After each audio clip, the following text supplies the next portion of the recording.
Bonjour, je suis Stéphanie de Learn French with Stéphanie et aujourd'hui on va voir la compréhension écrite du DELF B2. L'épreuve de compréhension écrite est notée sur 25 points. Elle dure 1 heure et se compose de 3 exercices.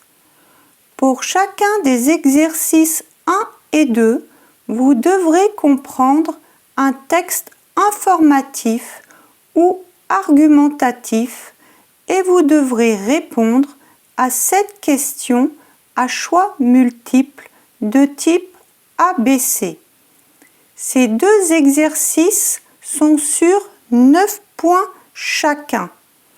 Pour l'exercice 3, vous devrez comprendre 3 textes qui représentent le point de vue de 3 individus sur un thème commun. Vous devrez ensuite répondre à 6 questions à choix multiples et cet exercice est sur 7 points. Aujourd'hui, nous allons voir comment réussir l'épreuve de compréhension écrite du DELF B2. Je vais vous donner des conseils et des stratégies efficaces pour mettre toutes les chances de votre côté. Et bien sûr, nous ferons ensemble les exercices de cette épreuve. Tout d'abord, je vous conseille de vous abonner et d'activer la petite cloche pour être prévenu des prochaines vidéos sur le DELF B2. Allons-y! Avant de commencer les exercices, voici quelques recommandations essentielles. Première recommandation. Dès que vous avez terminé la compréhension orale, commencez immédiatement la compréhension écrite. N'attendez pas que l'on vous dise que vous pouvez commencer. Ne perdez pas 1 minute, plus vous aurez de temps, mieux vous pourrez gérer les exercices. Deuxième recommandation. Utilisez un stylo pour répondre aux questions. Pas de crayon. Les réponses au crayon ne sont pas prises en compte. Si vous répondez au crayon, votre réponse sera considérée comme nulle. Donc, 0 point. Troisième recommandation. Je vous recommande aussi d'avoir des surligneurs et un crayon à papier. Utilisez-les pour entourer ou annoter les éléments importants dans les textes. Mais attention, pour répondre officiellement, utilisez toujours le stylo. D'accord? Quatrième recommandation. Pour chaque question, cochez une seule réponse. Même si vous ne connaissez pas la réponse, ne laissez pas de questions sans réponse. Il n'y a pas de point négatif, donc tentez votre chance. Parfois, le hasard peut vous apporter un point. Exercice 1 et 2. Alors, c'est parti pour les exercices de compréhension écrite du DELF B2. Commençons par les exercices 1 et 2 qui sont identiques.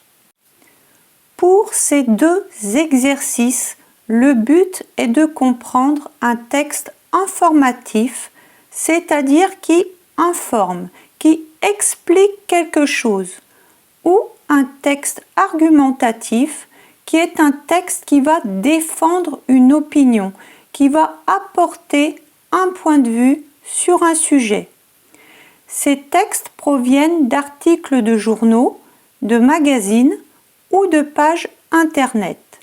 Chaque texte fait environ 450 mots. Les exercices 1 et 2 seront sur 9 points chacun et vous aurez 20 minutes par texte pour répondre aux questions.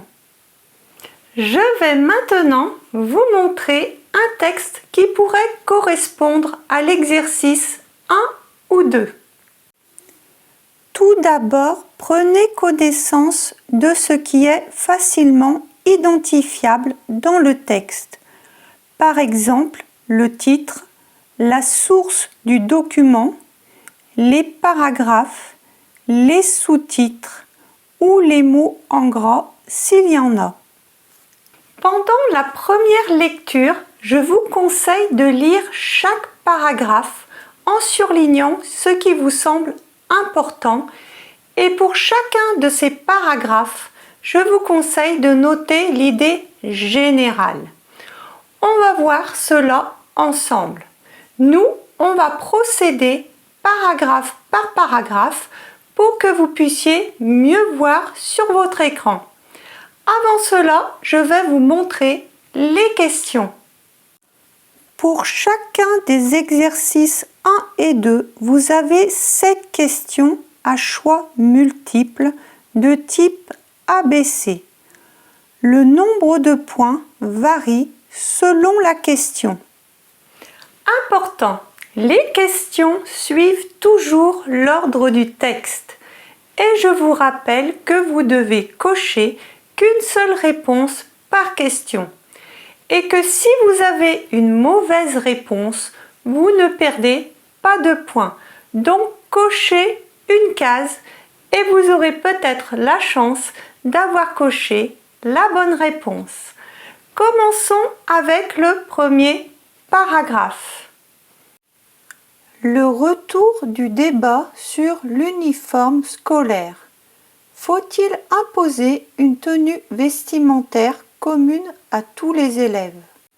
Depuis quelques années, plusieurs établissements scolaires en France relancent le débat autour du port de l'uniforme.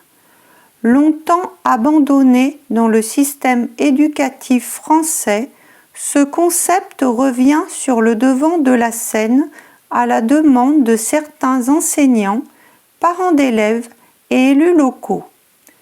Le port de l'uniforme, selon ses partisans, permettrait de renforcer l'égalité entre les élèves et de limiter les problèmes liés à l'apparence ou à la mode. Juste, je voudrais dire que si vous ne comprenez pas tous les mots, c'est normal. Restez calme, essayez de comprendre l'idée générale. Donc maintenant, on va surligner le texte. Ici, on peut surligner plusieurs établissements scolaires en France relancent le débat autour du port de l'uniforme. Ce concept revient sur le devant de la scène. Enseignants, parents d'élèves et élus locaux permettrait de renforcer l'égalité entre les élèves et de limiter les problèmes liés à l'apparence ou à la mode. Si on devait mettre un titre à ce paragraphe, on pourrait écrire « Débat et avantages de l'uniforme scolaire ». Vous allez me dire à quoi ça sert de mettre un titre. Ça aide à retrouver plus facilement là où les questions qui correspondent au paragraphe. Même si, comme je vous l'ai dit, les questions sont toujours dans l'ordre du texte. Je vais vous donner 3 astuces pour vous aider à répondre aux questions. La première astuce est de chercher l'idée principale, pas forcément les mêmes mots. La deuxième astuce est de s'entraîner à reconnaître les reformulations. L'examen teste votre capacité à comprendre un même message exprimé autrement. La troisième astuce est d'éliminer les options clairement fausses ou non mentionnées dans le texte. Voyons maintenant la question qui correspond à ce paragraphe.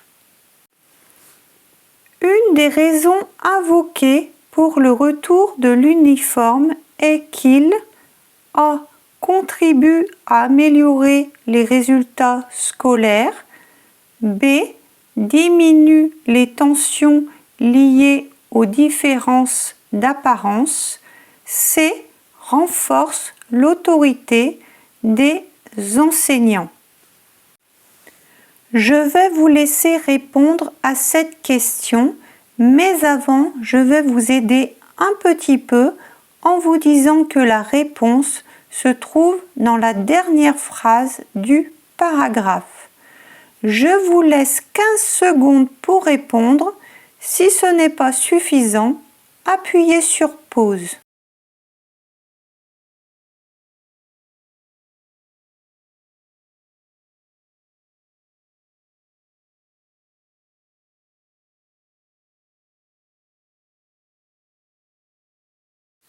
La bonne réponse est la réponse B. Le texte indique que l'uniforme pourrait limiter les problèmes liés à l'apparence ou à la mode. Vous auriez pu également procéder par élimination car les options A et C sont non mentionnées dans le texte.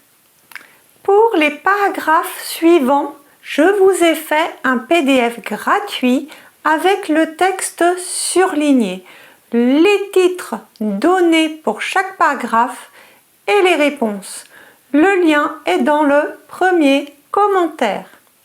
Continuons avec l'exercice 3 pour lequel je vais vous donner des conseils et des stratégies pour réussir. Donc écoutez bien et restez jusqu'à la fin pour ne rien manquer. Exercice 3. Pour cet exercice 3, le but est de comprendre le point de vue de 3 individus sur un thème commun. Il y a 3 textes à lire d'environ 120 mots. L'exercice est sur 7 points et vous avez besoin de 20 minutes pour le faire. Voilà comment ça se présente. Vous lisez l'opinion de ces 3 personnes sur un forum français dont le sujet est « Le télétravail, une bonne solution pour l'avenir ?» Donc ici, vous avez l'opinion sur ce sujet d'Antoine, Sophie et Romain. Et ensuite, vous avez une série de questions. Ici, il y en a 6. Pour chaque question, vous avez 3 possibilités et les propositions de réponse sont les mêmes pour les 6 questions. Ici, Antoine, Sophie et Romain. Par exemple, si je prends la première question, le télétravail favorise une meilleure gestion du temps personnel et professionnel. Vous allez chercher dans le texte qui dit cette phrase. Est-ce que c'est Antoine, Sophie ou Romain? Je vous conseille de lire une première fois chaque témoignage et de leur mettre un titre qui résume leur sens global. Ce travail permet d'ancrer les idées clés et facilite les réponses au questionnaire. C'est ce qu'on va faire avec le point de vue d'Antoine que je vais vous lire. Depuis que j'ai découvert le télétravail, ma qualité de vie s'est nettement améliorée. Ne plus passer 2 heures par jour dans les transports me permet de gagner un temps précieux que je consacre à ma famille ou à mes loisirs. Je peux aussi organiser ma journée plus librement, ce qui augmente ma concentration et ma productivité. Certains pensent que travailler à domicile rend les gens paresseux, mais c'est le contraire. On devient plus autonome, plus responsable. Bien sûr, tout dépend du secteur d'activité. Mais pour les métiers qui s'y prêtent, je suis convaincue que le télétravail représente une évolution positive. Il faut juste veiller à garder un lien avec ses collègues pour ne pas se sentir isolé. Donc pour le témoignage d'Antoine, on pourrait mettre le titre « Le télétravail, une solution efficace et bénéfique ». Un autre conseil pour cet exercice, c'est de vous munir de 3 surligneurs de couleurs différentes. Avec le surligneur jaune, vous allez surligner les arguments positifs. Avec le rose, les arguments négatifs. Et avec le vert, les propositions de solutions, conseils ou compromis. Cela va vous aider à repérer les idées essentielles et à comprendre les points de vue de chacun. D'accord? On va le faire ensemble pour le témoignage d'Antoine. Nous allons surligner en jaune les arguments positifs. Donc depuis que j'ai découvert le télétravail, ma qualité de vie s'est nettement améliorée. Ne plus passer 2 heures par jour dans les transports me permet de gagner un temps précieux que je consacre à ma famille ou à mes loisirs. Je peux aussi organiser ma journée plus librement, ce qui augmente ma concentration et ma productivité. On devient plus autonome, plus responsable. Je suis convaincue que le télétravail représente une évolution positive. Maintenant, on va surligner en rose les arguments négatifs. Certains pensent que travailler à domicile rend les gens paresseux. Il faut juste veiller à garder un lien avec ses collègues pour ne pas se sentir isolé. Et pour finir, les solutions ou conseils en vert. Tout dépend du secteur d'activité et nous avons déjà surligné, donc on va mettre un petit trait vert sous le rose. Il faut juste veiller à garder un lien avec ses collègues pour ne pas se sentir isolé. Nous allons revoir maintenant la première question. Le télétravail favorise une meilleure gestion du temps personnel et professionnel. Vous voyez que c'est un exercice difficile. Les questions sont précises et portent sur des nuances. Nous n'avons pas lu les autres témoignages, donc je vous donne la réponse, c'est Antoine, car il dit « Ne plus passer 2 heures par jour dans les transports me permet de gagner un temps précieux. Je peux aussi organiser ma journée plus librement. » Vous retrouverez l'exercice en entier et sa correction dans le PDF gratuit dont le lien est dans le premier commentaire. Avant de vous quitter, si vous voulez des informations plus générales sur le DELF B2, vous pouvez regarder ma vidéo « Tout sur le DELF B2 ». Et si vous avez apprécié cette vidéo, merci de liker, de vous abonner et d'activer la petite cloche pour être prévenu des prochaines vidéos sur le DELF B2. Au revoir!